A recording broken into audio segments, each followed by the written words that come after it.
Welcome to SOULutions, when men come out of the shadows to testify, giving tips in manhood, honor the codes of integrity, and give out real solutions for soul survival. Today, we have on the show a man of prestige, a man who cares about quality over quantity, a man who withstood trials but stood tall, a well-traveled man who leads by example. Ladies and gentlemen, please welcome the music enthusiast, full-time motivator, and businessman. It's Mazzi. Yo, that was a crazy intro. I can't even. What do I say after that? You know what I mean? What's good, man? That was crazy. I never got an intro like that. You deserve it. You're putting out a hard work out there. How you feeling? I'm good, brother. Blessed. Back in New York. Doing my 1-2, getting back on the Grizzly. Are you ready to drop these gems and answer these questions today? Yeah, I mean, I hope they're gems, but I'll definitely answer your questions, though. All right, let's get it started. What person did you meet or see that gave you the drive towards the man you are today? Who or what defined you? What person I met, like in person? That's what you mean, like in person? In general, what person did you meet or see that drives you towards the man you are today? What defined you? Or who? Wow. I mean, the defining oneself, I think, doesn't even come from human interaction. I think that's a that answer is more spiritual. The higher being gave you that, at least for me. But as far as mortals, I would say definitely my parents for sure. And then along the way, there were people that I studied and I looked up to for different aspects in my life. Malcolm X being one of them, James Brown being another one when it comes to the lane of music. But just, a lot of times it's just regular people, man. I don't even want to call them regular people, but it's just people that run-of-the-mill people that you meet during the path of your life and the course of your life. And they might just drop a gem for you here and there that'll take you way farther than they even thought, with them saying those statements. So it's a lot, man. It's a culmination of a lot of people. Some of them unsung heroes, you know what I mean? I like the respect you have for the universe and for the gods, and says you're mere mortals. Let me ask you this question. What is 2 of the top gems you felt is so inspiring to you that you kept with you so far that you learned? Good question. 2 of them. There's one is that I'm always a student, no matter what. Always a student. And then the second one is sometimes you got to learn what not to do. They asked the poet, Persian poetry is some of the most revered poetry in history, right? Some of the best poets of all time came out of Persia. So one of them, he was known for his manners along with his poetry and his knowledge. And somebody stopped him one day and was like, "Where did you learn your manners from?" And he said, "From the unmannered." So, sometimes you just got to know what not to do. Absolutely. I used to say that when growing up without a father, I knew exactly how not to be a father, like what I wouldn't teach my child or what I wouldn't do. I learned that from that situation. A lot of people don't realize absence in the presence of things is also a very good teaching moment. Now, we spoke about, you also said that your parents gave you a mortal aspect of definition. Is there another gem that they gave you that you use to this day, a lesson they taught you? Yeah, they, we think we know hard work until we really see what they went through, you know what I mean? So them being relentless, like they're relentless, pressure bust pipes and persistence overcomes resistance type flow and drive is what, and a lot of it was leading by example, just watching them, you know what I'm saying? And that's the attitude and energy they always had. Absolutely. That means they did their job.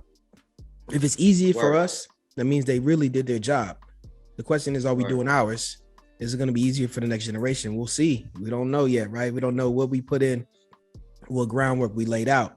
So being that said, with those things that you carry with yourself today, I have a question for you. Mhm. Do you have a vision board? Nah, hell no. Why do you say it like that? Speak to me about it. Damn vision board. Because a vision board is like, they're gonna get revised like a million times. Like my vision board is right here. It's right here. It's inside my head. You know what I mean? Like I'm gonna knock it out. Instead of making a 5-year plan, I'm gonna make a 1-week plan. Then next week I'm gonna make another one, or 1 month plan, a 2-month plan, something like that. I'm not going that far into the future because there's so many variables that we can't control that'll come in front of us. You know what I'm saying? Blockades and obstacles. And look at Corona. You know what I'm saying? That's a perfect example. So no, I ain't got no vision board, but I got a daily vision board, a weekly vision board, maybe a bi-weekly. You know what I mean? Hey, listen, that's still a vision board. And it's all up here. It's all up here. But okay, you have a pedantic vision board, means very detailed, down to the moment, and you understand day-to-day processing, which is a lot of people don't even know how to do day-to-day process. They know how to do 6-month process, and we'll say 6 months I'll be here, but they don't know how or what steps to take for a daily process. What is one of the first steps you take to plan your day to make sure that you have it all organized? Who to call and message. That's very important because I will forget. So it starts off with who I'm messaging and who I'm calling. And then from there, everything else falls in place. Absolutely. Staying in contact, communication. What type of affirmations are you telling yourself every day to make sure you get up and be strong and be the man you need to be? A lot of the affirmations that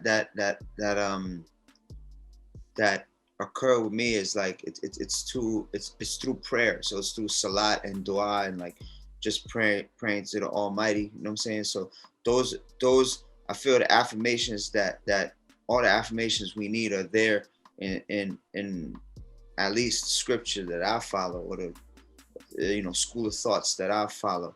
Everybody got their own path with that, but for me, that it's all written. So I just try to follow that as much as I can, which is a difficult thing, but that's the journey, right? I love the fact that you said school of thoughts. I love that term. A lot of people don't really think about what's already been written, what you can learn from the past or learn from what works, what kind of energy really flows in this universe, and you can get the manual. But I often say most of us don't read the manual. Like back in the day when you got a VCR, you just opened it up and pressed play and hit rewind and learn. You didn't read the manual. You didn't know you could set time recordings and all this other stuff back in the day. You winged it. And that's what a lot of people do. We wing stuff. We don't read the manuals of our laptops to see everything your laptop or your cell phone can do. So if we don't read that for life, we don't read it for electronics, might not read it for life either. And the blueprints are there. It's like, why not? You know what I mean? Why not? That's definitely the answer. Why not? So here we are. You have your affirmations, you're doing your thing, you got your day-to-day vision board. How early did you start goal setting? When was goal setting a motivator for you? When I was a kid. I mean, goals slightly changed, but from when I was a kid, I just said I want to do this, and then like I just stuck to like, let's say I had 5 goals, I stuck to like 3 of them and kept going. You know what I'm saying? I'm just throwing out numbers, but that's some of the original goals I had, I stuck to them and relentlessly pushed forward. Like what was the first time you chased after? Like you was like, I gotta have this. Even as a kid, what was the first thing that made you get up and say, this needs structure because I want this? I always knew that whatever talent, not always, but early enough, I knew that the talent that was given to us. Everybody has a God-given talent that they have to hone, right? Mm-hmm.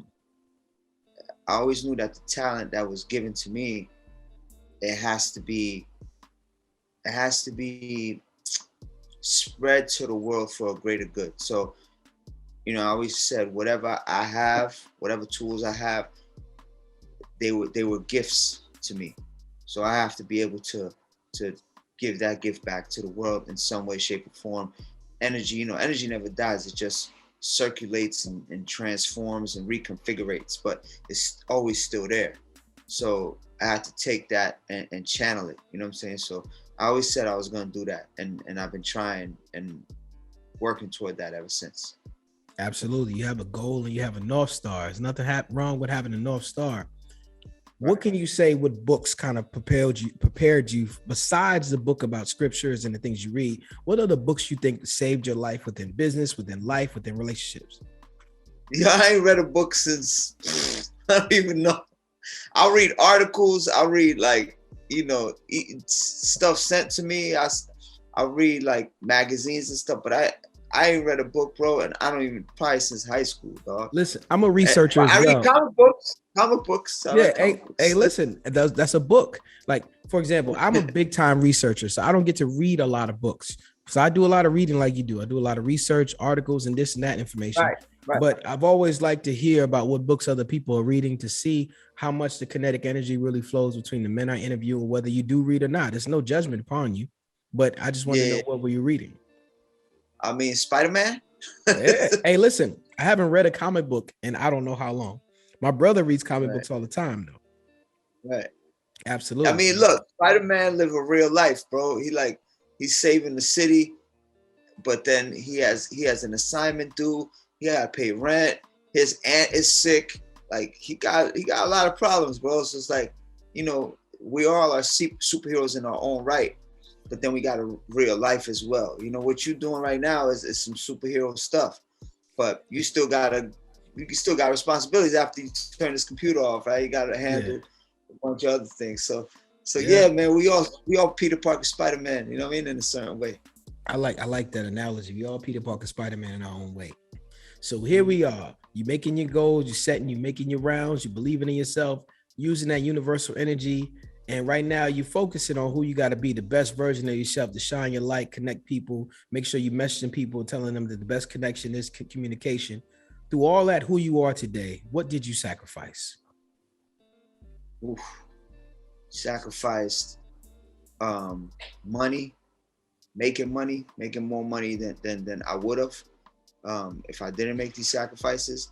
I sacrificed a lot of sleep. And then, you know, sacrificed material things. So those are the three things I think were the most sacrificed.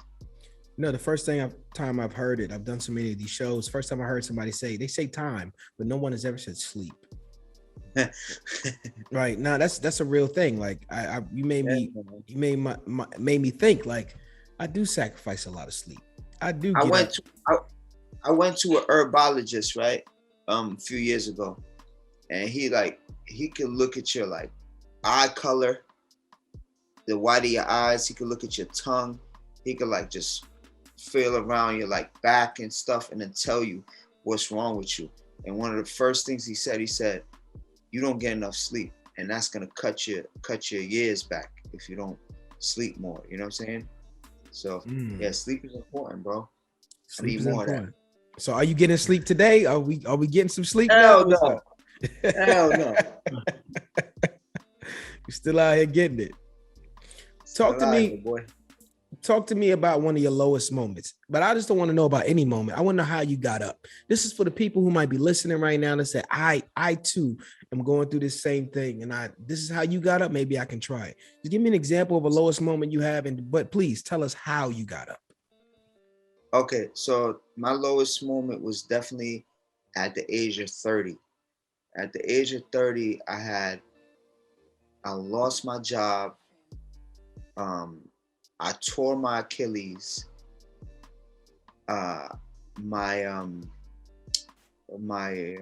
engagement was broken off, and I was homeless.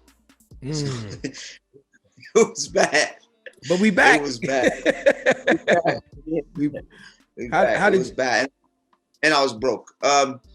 Obviously, I was broke. So I looked at it this way. I was like, look, there's a mountain of problems. I never lost faith. That's first and foremost. Right. Second, I looked at it like, yo, there's a mountain of problems ahead in front of me, right?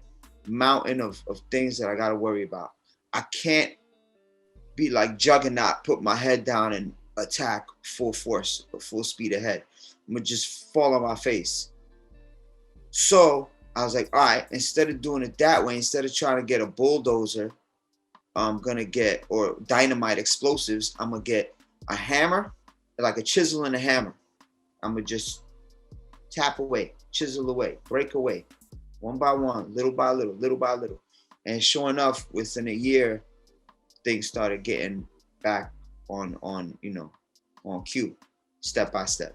So if you're overwhelmed like that, in my opinion, step back, look at the whole panoramic view, pull out the hammer and chisel and start chipping away. You know what I mean? You can't attack it all at once.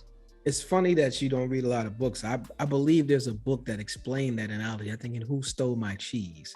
If I'm not mistaken. Listen, man, experience is the best teacher. You know what I mean? Yeah. No, I agree with you. Experience and a mentor are the best teachers, right? You get a mentor who's already experienced it so they can guide you through it. So so just give me a little bit more detail. So you got up every day and said, I'm going to tackle these things, which is going to lead to this mountain being crumbled.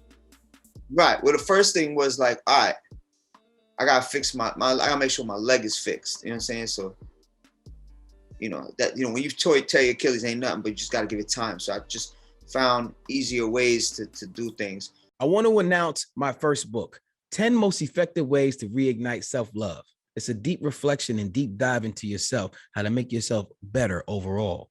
Check it out. It's available in paperback, ebook, and audiobook. If you want more info, email me at soulutionsformen@sheen1.com or theauthor@sheen1.com. Let me know. You can RSVP one if you like. Now back to the show. And then I'll just figure it out from this, save money doing this, figure out some paper from this side, little hustles. And then as that happened, allocated money to different things. My leg got better. But I had to deal with treatment. Luckily, I didn't have insurance, but I had this thing called, it was like charity care or something like that. They just looked me out. So that was a blessing. Just step by step, man. Like, pulled money from here. This person helped me from there. This person sent me money. Another person gave me a little bit of a job I could do. So it's like, just that relentless energy, man. When you have that relentless energy, like, I'm not gonna fail, it goes a long way. Hey man, listen, I can relate. I'll tell you a quick story about myself. I remember I was a newly married man, and I was in the industry trying to rap, trying to do all these things, and it just wasn't going in my favor financially. And it hit a wall where I was supposed to have some money to help move and do some things around my house. And my wife was like, "You don't have the money?" I said, "Nah, I don't have it." So it turned into a heated argument because I just didn't have it, but I was always the guy who had it. I went for a walk to clear my mind. I tell you, this is none but God. I went for a walk to clear my mind. 10 minutes into my walk, a strange car pulls up next to me, and it's a guy from the military. He says, "Yo, can you help me move? I'll give you $300 today if you help me move." Whoa, you didn't know him? I didn't know him. He pulled up in a truck. He had the military outfit on. And most people are like, "You better not get in that truck. It's dangerous." I didn't see it like that. I said, "Really?" He was like, "Yeah." Hopped in the car with him. I helped him move washers and dryers. It took like 3 hours. He gave me $300. I walked back in my house and had the money and everything we need, plus a little bit of change. And that's how I knew I should never give up on the things I'm trying to do. Yeah. Like the correction is coming. You just gotta wait. Yeah. And patience and re-strategizing is important. Yeah. But some people do the same thing and expect a different turnout. Like, you got to do it differently, switch it up if you want a different turnout. That's why I always got a student. You know what I mean? So absolutely. But it just sometimes, when you think you're not doing the right thing, money is not everything, but sometimes the universe will make a correction for you to make sure you stay a little bit focused, a little bit longer, keep digging with the hammer a little bit longer until you strike gold. So I like the fact that you did it. Yeah, man, it's crazy. It's crazy the signs and blessings that come in your path when you need them the most in ways that you do not expect. You know what I'm saying? Right. So, right. I could have said no. Nah, I ain't getting your truck, man. But how God didn't send a message? Send that to me. Some people overlook certain things. I remember I was in Tanzania a couple years ago, and this I had a certain situation that I was dealing with, and it was very unfortunate because it was a horrible turnout. Like, me and the dealings that I had with these people was very, very unfortunate, very bad. It put me in a very angry place. I was mad. I'm not getting into details of what it was, but it was some bad dealings on their part. And, you know, I was like, I came all the way out here, this, that, and the third, and this is what it is. Like, this is horrible. This is so bad. I was so angry. And I was walking around in this little mini mall area. I was fuming. Like, there was like steam coming out of my ears, right? I turned the corner. As angry as I was, the level 11, you know what I'm saying? I turned the corner, little girl. She couldn't have been more than like 5 years old. And she turns to me and says, "Hi," with the biggest smile.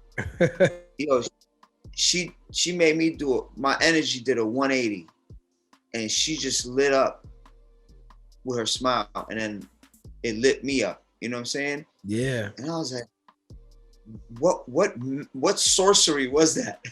So I smiled back at her, and I just stood there frozen, right? And I couldn't believe that just by her smile and her saying hi to me, that did that. Bro, I turned around, she was gone. She wasn't, she disappeared. She disappeared, bro. And I was like, yo, when they say even a smile is charity, it's so true. It could change somebody's whole day. You know, when I think about your story, I just think about the timing that girl had to have to catch you around that corner at that time. Like, yo, I'm convinced I'm convinced she was an angel, because I turned around, she was gone. How did a little girl like that disappear, bro? Just like out of nowhere. Right. It wasn't even crowded. It wasn't even crowded. It's like a couple other people around me. It was crazy. Anyway, go ahead. I agree with you, man. I believe blessings come through people, and the timing gets set up so you run into each other a certain amount of time. Do you know how much work that is from the gods to make sure all these people run into these people at a certain amount of times and make sure things flow correctly? The multiverse. Let me not get into all of that, right? All right, I appreciate you sharing that with me. Woo, let's bring the energy back and let's have a good time. I got a fun question for you here. Okay. Wait, those weren't fun questions. Those were fun. Well, fun means we're gonna have a little fun with these questions right here, because I kind of like lighthearted, more lighthearted. No, they can be harder.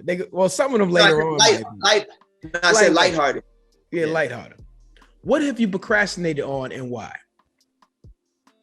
Oh my God, I procrastinated on learning how to make beats because I'm scared of buttons and wires. So this year though is the year. Buttons and wires. You have to give a small backstory on why you're scared of buttons and wires, man. I mean, it's just you've been into a studio, recording studio. I mean, buttons and wires and knobs and levers and stuff that moves by itself. Yeah, I see it. Yeah, absolutely.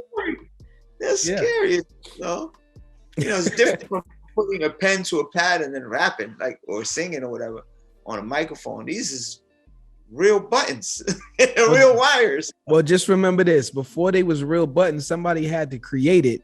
So that means they had to learn on the fly, like you about to do. Yeah, I'm gonna do it though. This is the year. I'm looking forward to hear some of these beats. I want to hear them now. Now you scaring me. Might have to come out of retirement. Me and Joe Buttons. Come out the pod. You know what I mean? How important is it to leave where you're from to develop yourself to where you go? Leave where you're from, develop yourself. So basically, get out of your comfort zone. Is that what you're asking? Get out of your comfort zone. Get out of your neighborhood. Get out of your surroundings. Anything, whether you leave it mentally or physically. Listen, it's very important. Physically, especially. I'm for me.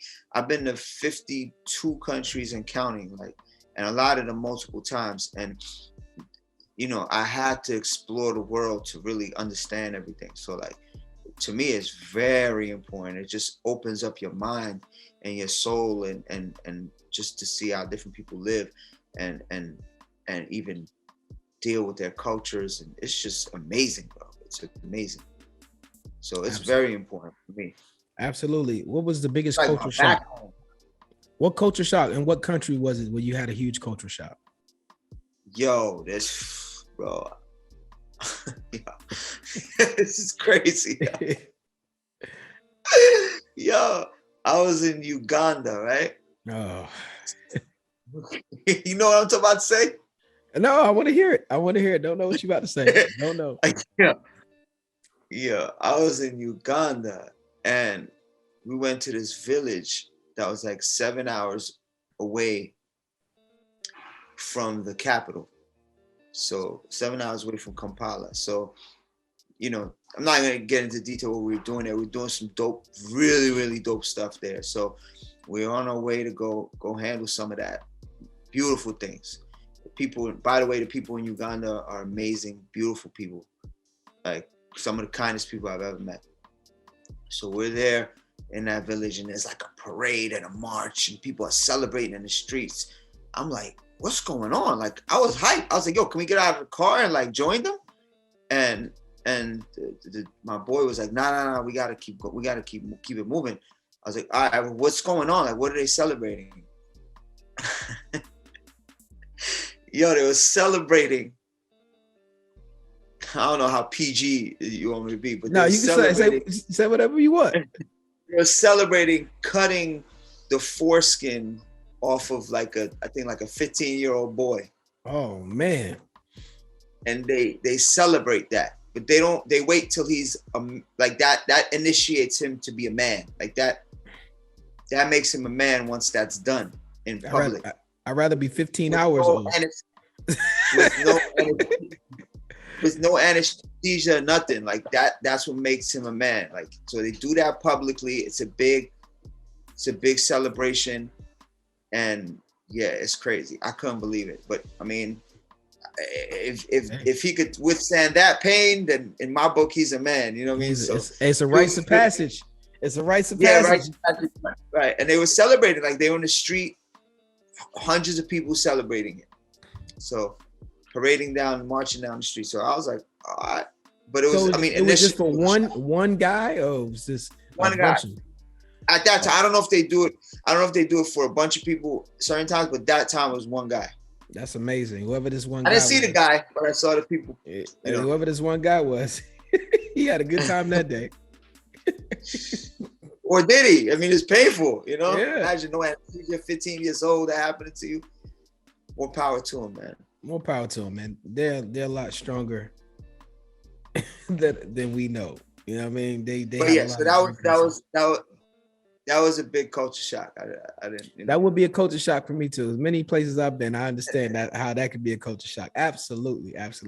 Now I have this deep question I like to ask. It's a little bit intrusive, so you don't have to answer it if you do not want to. But drop a gem if you can. Are you ready? Okay. Okay. Wait, you got it. Is it a question or just drop any kind of gem? No, it's a question I have to ask. I want to ask. It's very intrusive. Okay. So if you do not want to answer the question, I understand, but drop a gem around it if you can. Okay, even if I don't answer, give you a political answer. Yeah, if you want to. If you want to get into the question, we can. Are you ready? All right, go ahead. What was abusive to you that you thought was love?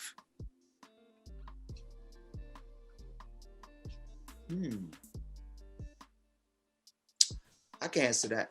So I think everybody goes through this at least once in their life, where they're in a relationship where they lose themselves. They're not themselves.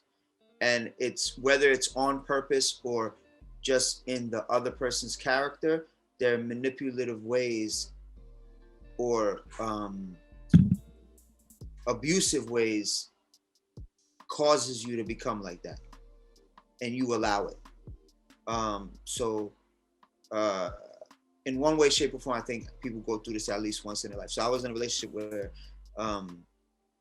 the woman was abusive and manipulative, but I didn't even see that because I was so lost in the love of it that I lost myself and almost became a different person. And then like I was right at the edge, you know what I'm saying? And then I caught myself. I was like, man, this isn't me. What am I doing? I'm not even myself anymore. You know what I'm saying? And how did you recognize it?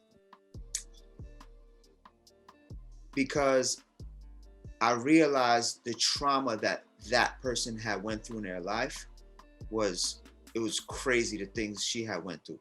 So she was just projecting that abuse and trauma to me, whether she knew it or not. I don't know if she was doing it on purpose to this day, or I think part of it was she was doing it subconsciously, but she was projecting a lot of that on me. And once I realized how much trauma she went through, I was like, that's being projected onto me, you know, like hurt people, you know what I'm saying? That's what was happening. And before I got caught in a spiral and that whirlwind fully, I pulled myself out and I realized it.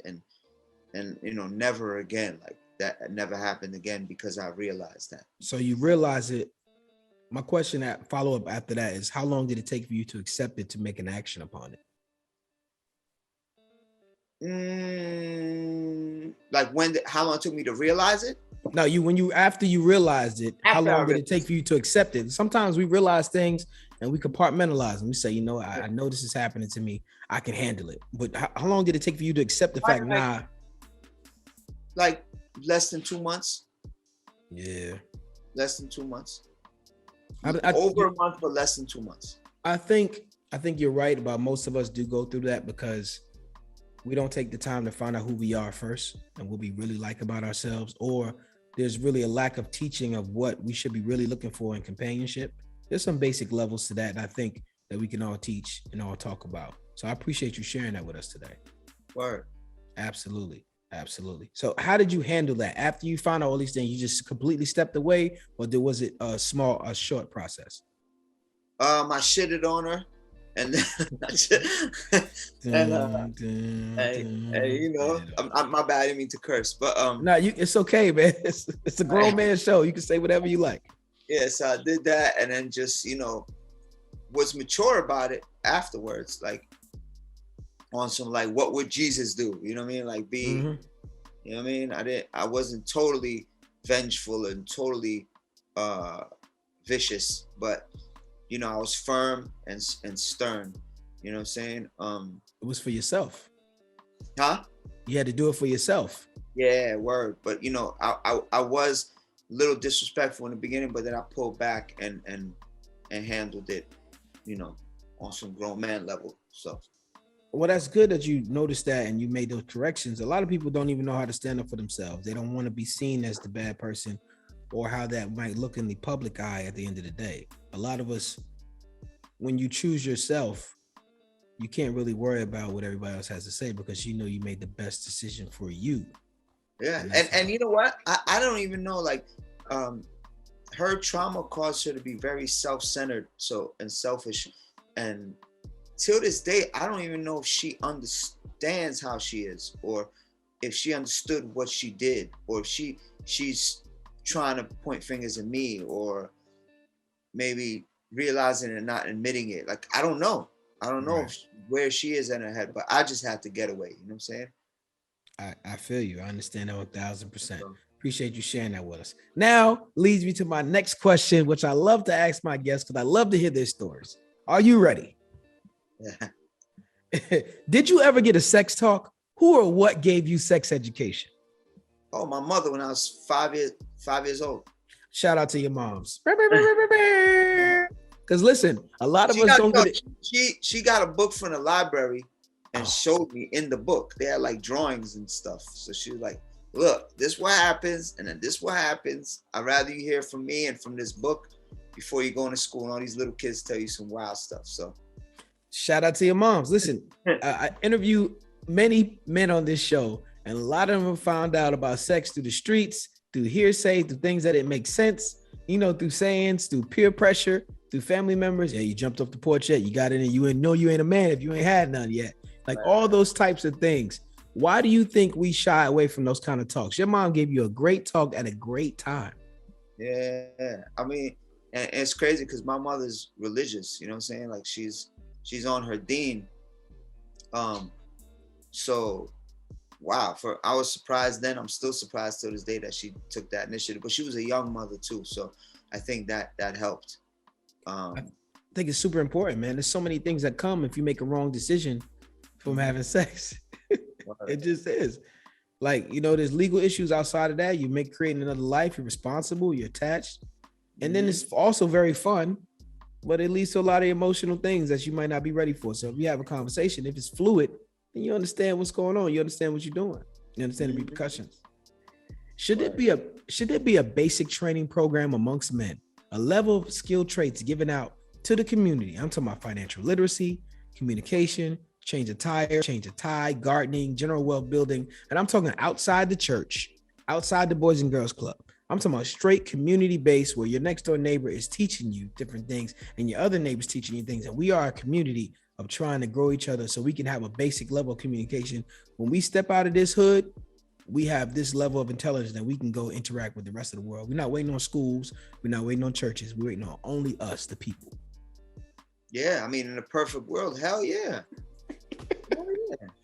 In a perfect world, do you think we could reach it in this world? Yeah, I mean, yo, they have like Alcoholics Anonymous, Gamblers Anonymous. These are all things that are aftermath, you know, things that come as an aftermath. Whereas we can have these kind of classes you talk about and take preventative measures. You know what I'm saying? Yeah. Like kind of like being into herbs and natural healing as a preventative measure rather than waiting till you get a sickness and then pumping yourself with all these drugs. I'm not saying that the medical field is wrong. It's very helpful, but if we use a mixture of both, you know what I'm saying, it could help. So yeah, so going back to what you were saying, yeah, I think in a preventative way, we should have this in the community. But absolutely. We talked offline before about different exercises that we can use to strengthen our bodies. And I was unaware of that information. So those type of things, me finding out this late, or I could have been practicing for years. Look how much stronger we both could have been if we found out about it years ago. Yeah. Yeah. You know, they didn't teach me in my neighborhood to stretch before I do anything. It's just go in, you know, just get on a basketball court, play, get on the, you know, in a cypher and dance or whatever you do. I wish, you know, I learned about stretching when I was a kid. But then again, now, you know, it's so available online. We didn't have that when I was a kid, you know what I'm saying? So I wish we had that. When they say stuff like, did you stretch? I used to be like, nope, I didn't stretch. I don't have to. I'm young. Like, that's the kind of stuff I used to say. I don't know why. But now I stretch. I get it now. 1,000%. Hell yeah. All right, check this out. So let's get into these questions about relationships. You mind? I want to poll you. I want to know the top 3 things you want in a woman. And sometimes when I ask this question, I want to hear one answer, but let's see what you got. It's totally subjective, whatever you want to say. But what are your top 3 things that Mazzi wants in a woman? Loyalty, respect, and support. Loyalty, respect, and support. I often ask everyone to always put intelligence in there because you want it to meet a certain level. But loyalty, respect, and support is absolutely foundational. And I hope women are listening to hear all the things men mention that they want in their lives. So loyalty, respect, and support in that order? No, it's no particular order. Just they're all important. I think respect is so important. Yep.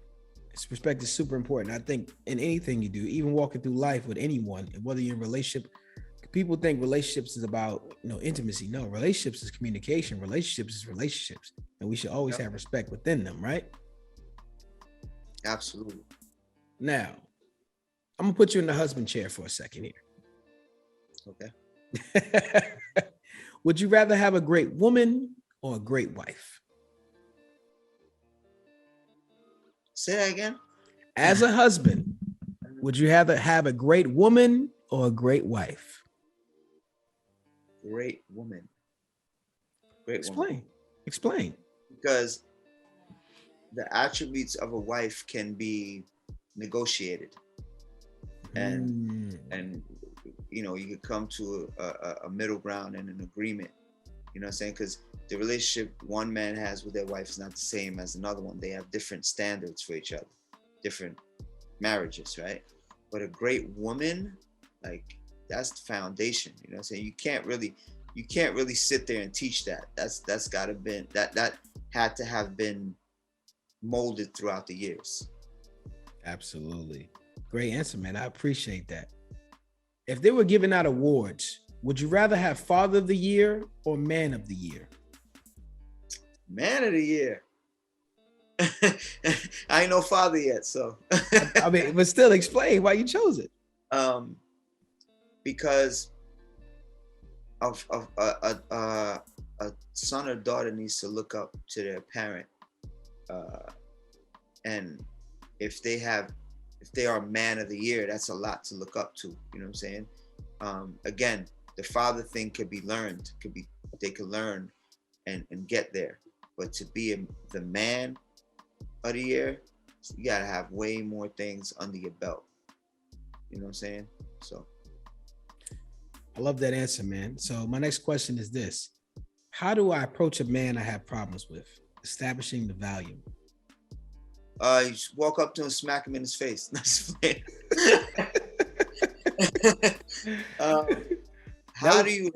That would be the Bronx way. How would you approach a man that you had a problem with? Yeah. Anytime I had a problem with somebody, I just told them, unless it was a scenario or a setting where I couldn't. So I'll give you an example. I had a problem with this dude not too long ago. And I knew if I stepped him in that setting that I saw him in that night, it would have been problems. Either I would have went off, or he would have went off, or both of us would have. And the person who was holding that event, I had extreme respect for. So I wouldn't jeopardize their event and ruin it, or maybe potentially ruin it. So I fell back, only because of the respect I had for that person who's throwing the event. But normally, if I had a problem with somebody, taking those factors out, I would just, and I go up to him like, listen, you did this and this, I don't like that.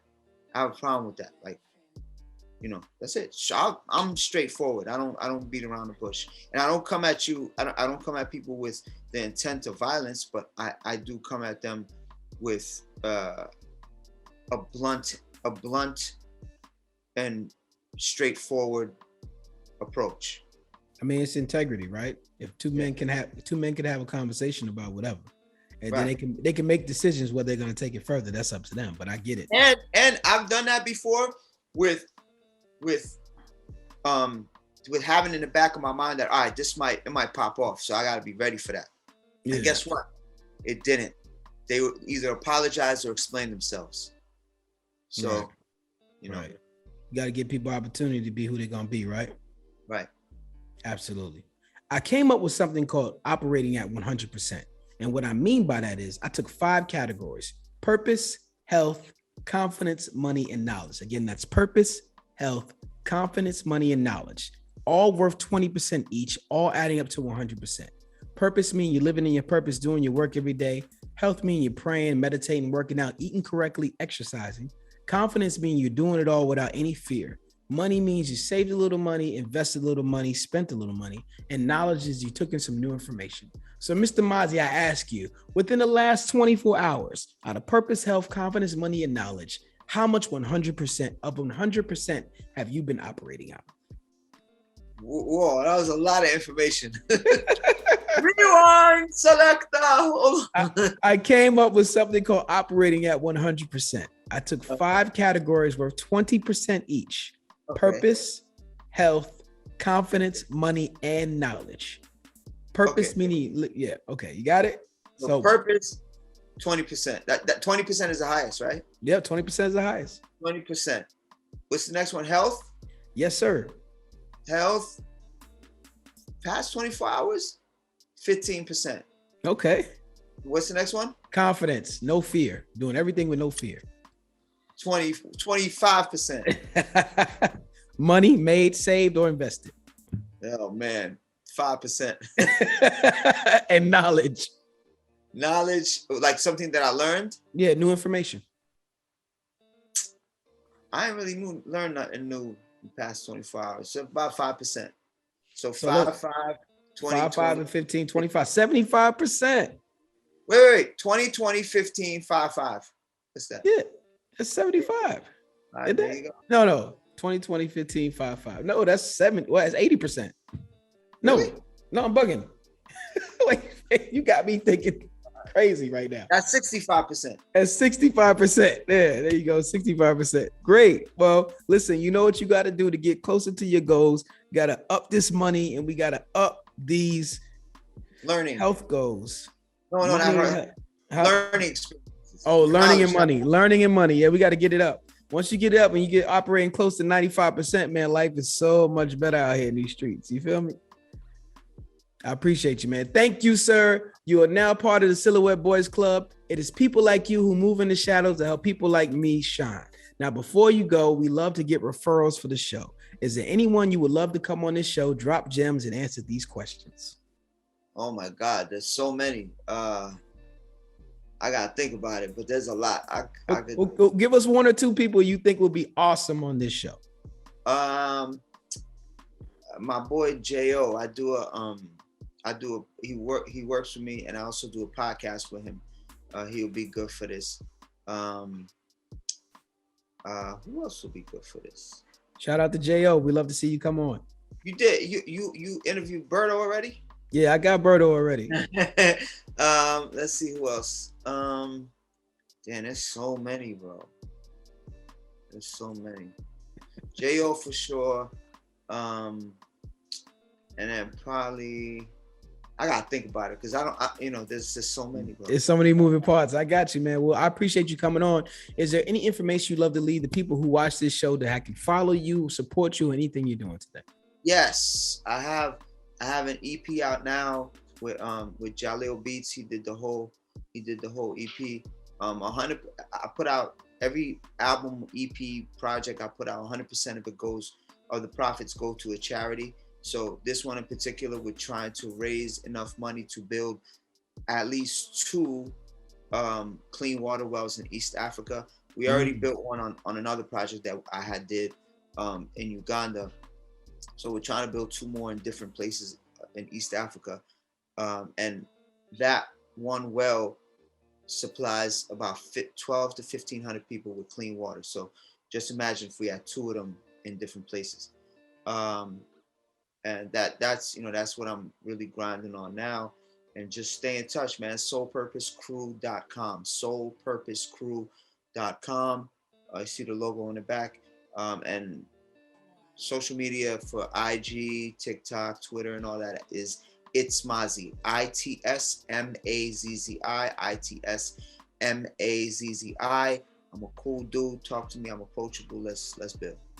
Absolutely, sir. And I'll make sure I put all that stuff in the link for everyone. Let's get this fresh water to the people of East Africa and all around the world. Let's support Mazzi, what he's doing. This is one of the good ones, ladies and gentlemen.